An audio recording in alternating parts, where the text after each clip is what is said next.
Hey guys, welcome to another video. Bigg Boss ಕಡೆಯಿಂದ ಎರಡನೇ promo update ಆಗಿದೆ guys. ಈ ಪ್ರೋಮೋದಲ್ಲಿ ಏನಪ್ಪಾ ಅಂದ್ರೆ ಏನು ಅತಿಥಿಗಳು ತುಂಬಾನೇ ಓವರ್ ಆಗಿ ಆಡ್ತಾವ್ರೆ ಅನ್ನೋ ಒಂದು ಫೀಲ್ ಬರ್ತಾ ಇದೆ ಅಂತಾನೆ ಹೇಳ್ಬೋದು. ಏನಪ್ಪಾ ಅಂದ್ರೆ ಚೈತ್ರ ಅವ್ರಿಗೆ ಊಟವನ್ನ ತಂದು ಕೊಡ್ತಾ ಇರ್ತಾರೆ ಕಾವ್ಯ ಅವರು. ಹಾಗೆ ಚೈತ್ರ ಅವ್ರು ಏನ್ ಹೇಳ್ತಾರೆ, ಅಲ್ಲಿರುವಂತ ಗೊಂಬೆ ಹೆಸರು ಏನು ಅಂತ ಕೇಳ್ತಾರೆ. ಅವಾಗ ಕಾವ್ಯ ಅವರು ನನಗೆ ಗೊತ್ತಿಲ್ಲ ಮೇಡಮ್, ಅಷ್ಟು ಬುದ್ಧಿ ಇಲ್ಲ ಅಂತ ಹೇಳ್ತಾರೆ. ಅವ್ರೇನ್ ಹೇಳ್ತಾರೆ, ನಿಮ್ಗೆ ಗೊತ್ತಿಲ್ವಾ ಹಂಗಾರೆ ಆ ಗೊಂಬೆ ಹೆಸರು? ಹಾಗಾದ್ರೆ ಎಲ್ಲರ ಹತ್ರ ನೀವು ತಲೆಯಲ್ಲಿ ಬುದ್ಧಿ ಇಲ್ಲ ಅಂದ್ಬಿಟ್ಟು ಸಾರಿ ಕೇಳಬೇಕು ಎಲ್ಲಾ ಕಂಟೆಸ್ಟೆಂಟ್ಸ್ಗಳು. ಹಾಗೆ ಎಲ್ಲರೂ ಕೂಡ ಅಂತ ಹೇಳಿದಾಗ ಎಲ್ಲಾ ಸ್ಟಾಫ್ ಅವರು ಹೋಗಿ ಆಲ್ಮೋಸ್ಟ್ ಅಲ್ಲಿ ಕೇಳಕ್ ಹೋಗ್ತಾರೆ. ಬಟ್ ಅಶ್ವಿನಿ ಗೌಡ ಅವರ ಸ್ಟ್ಯಾಂಡ್ ಅನ್ನ ತಗೊಳ್ತಾರೆ. ನಾನೇನಕ್ ಬುದ್ಧಿ ಇಲ್ಲ ಅಂತ ನಾನು ಹೇಳ್ಕೊಳ್ಳಿ, ಇದು ಯಾವ ರೀಸನ್? ಅವ್ರಿಗೆ ಅಧಿಕಾರ ಇದೆ, ಗೆಸ್ಟ್ಗಳು ಅಂದ್ಬಿಟ್ಟು ಅವ್ರ ಹತ್ರ ಹೋಗ್ಬಿಟ್ಟು ನಾನೇನಕ್ ಸಾರಿ ಕೇಳಲಿ ಅಂದ್ಬಿಟ್ಟು ಹೇಳ್ತಾ ಇದಾರೆ.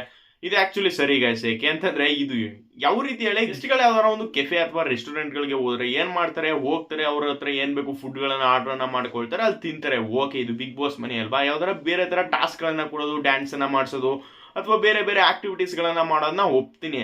ಬಟ್ ಏನಪ್ಪಾ ಅಂದ್ರೆ ಗೊಂಬೆ ಹೆಸರು ಹೇಳು, ಆ ಹೆಸರು ಹೇಳಲಿಲ್ಲ ಅಂದ್ರೆ ನಾನು ಊಟ ಮಾಡಲ್ಲ, ಇಲ್ಲ ಅಂತ ನಾನು ಊಟ ಮಾಡ್ಬೇಕು ಅಂದ್ರೆ ಎಲ್ಲರ ಹತ್ರನು ಕೂಡ ಸಾರಿಯನ್ನ ಕೇಳಬೇಕು ಅಂತ ಹೇಳ್ತಾ ಇದಾರೆ. ಆಮೇಲೆ ರಜತ್ ಅವ್ರು ಬೇರೆ ಹೇಳ್ತಾ ಇದಾರೆ, ನೋಡಿ ಯಾರು ನಿಮ್ ಹೀಗೋನೆ ದೊಡ್ಡದಾಯ್ತು ಅಂತಂದ್ರೆ ಯಾರಿಗೂ ಕೂಡ ಪಾಯಿಂಟ್ ಸಿಗಲ್ಲ ಅಂತ. ಇಲ್ಲಿ ಸ್ಟ್ಯಾಂಡ್ ನ ತಗೊಳ್ಬೇಕು ಗೈಸ್. ಅದೇ ರೀತಿ ಮಿಸ್ಲೀಡಿಂಗ್ ಪ್ರೋಮೋಗಳು ಕೂಡ ತುಂಬಾನೇ ಬರ್ತಾ ಇದೆ. ಅಲ್ಲಿ ಹೇಳಿರೋದೇ ಒಂದು, ಇಲ್ಲಿ ಇವರು ಎಡಿಟ್ ಮಾಡಿ ತೋರ್ಸೋದೇ ಒಂದು, ಆ ರೀತಿ ಆಗ್ತಾ ಇದೆ.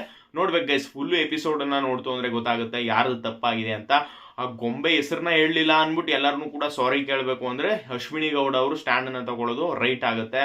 ಅದನ್ನ ಬಿಟ್ಟು ಬೇರೆ ಯಾವ್ದಾರು ಸ್ಟಾಫ್ ಇಂದ ತೊಂದರೆ ಆಗಿ ಸಾರಿಯನ್ನ ಎಕ್ಸ್ಪೆಕ್ಟ್ ಮಾಡಿದ್ರೆ ಅದು ಓಕೆ ಗೈಸ್, ಅದು ಬೇಕಾದ್ರೆ ಒಪ್ಕೊಳ್ಬಹುದು. ಬಟ್ ಏನಪ್ಪಾ ಅಂದ್ರೆ ಗೊಂಬೆ ಹೆಸರಿಗೋಸ್ಕರ ಕಾವ್ಯ ಮತ್ತೆ ಇಡೀ ಟೀಮ್ ಅವರೆಲ್ಲ ಹೋಗಿ ಸಾರಿಯನ್ನ ಕೇಳಬೇಕು, ಅದರಲ್ಲೂ ಅಶ್ವಿನಿ ಗೌಡ ಅವರು ಹೋಗಿ ಕೇಳಬೇಕು ಅಂತ ಹೇಳಿದಾಗ ಅಶ್ವಿನಿ ಗೌಡ ಅವರು ಅವ್ರ ಸ್ಟ್ಯಾಂಡ್ ಅನ್ನ ತಗೊಳ್ತಾ ಇದಾರೆ. ನಾನೇನಕ್ಕೆ ಸಾರಿ ಕೇಳಲಿ, ಅವರು ಗೆಸ್ಟ್ ಆಗಿ ಬಂದಿದ್ದಾರೆ ಅಂತ, ಅವ್ರ ಹತ್ರ ಪವರ್ ಇದೆ ಅನ್ಬಿಟ್ಟು ಅವ್ರು ತಾಳಕ್ ತಕ್ಕನ ಕುಣಿಯಕ್ಕಾಗುತ್ತಾ ಅನ್ಬಿಟ್ಟು ಹೇಳ್ತಾ ಇದಾರೆ. ಆಕ್ಚುಲಿ ಇದು ಸರಿ ಇದೆ ಗೈಸ್, ರೈಟ್ ಸ್ಟ್ಯಾಂಡ್ ಅನ್ನ ತಗೊಂಡಿದ್ದಾರೆ ಅಂತಾನೆ ಹೇಳ್ಬೋದು. ನೋಡ್ಬೇಕು, ಅದೇ ಬಿಗ್ ಬಾಸ್ ಫುಲ್ ಎಪಿಸೋಡ್ ಅನ್ನ ನೋಡಿದ್ರೆ ಗೊತ್ತಾಗುತ್ತೆ.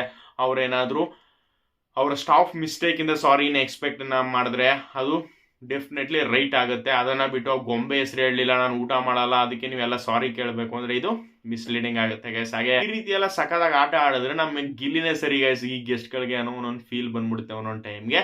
ಅದೇ ರೀತಿ ಹೊಸ ಪ್ರೋಮೋನ ಯಾರ ನೋಡಿದ್ರಿ, ಹಾಗೆ ಚೈತ್ರ ಅವ್ರು ಹೇಳ್ತಾ ಇರೋದ್ರ ಪ್ರಕಾರ ಎಲ್ಲರೂ ಕೂಡ ಆ ಗೊಂಬೆ ಹೆಸರು ಹೇಳಲಿಲ್ಲ ಅಂತಂದ್ರೆ ಹೋಗ್ಬಿಟ್ಟು ಸಾರಿ ಕೇಳಬೇಕಂತೆ. ಇದ್ರ ಬಗ್ಗೆ ನಿಮ್ಗೆ ಏನು ಅನಿಸ್ತು? ನಿಮ್ಮ ಅನಿಸಿಕೆ ಅಭಿಪ್ರಾಯಗಳನ್ನು ತಪ್ಪದೆ ಕಮೆಂಟ್ ಮಾಡಿ. ಸಿಗದ ಮತ್ತೊಂದು ಹೊಸ ವಿಡಿಯೋದಲ್ಲಿ. Thanks for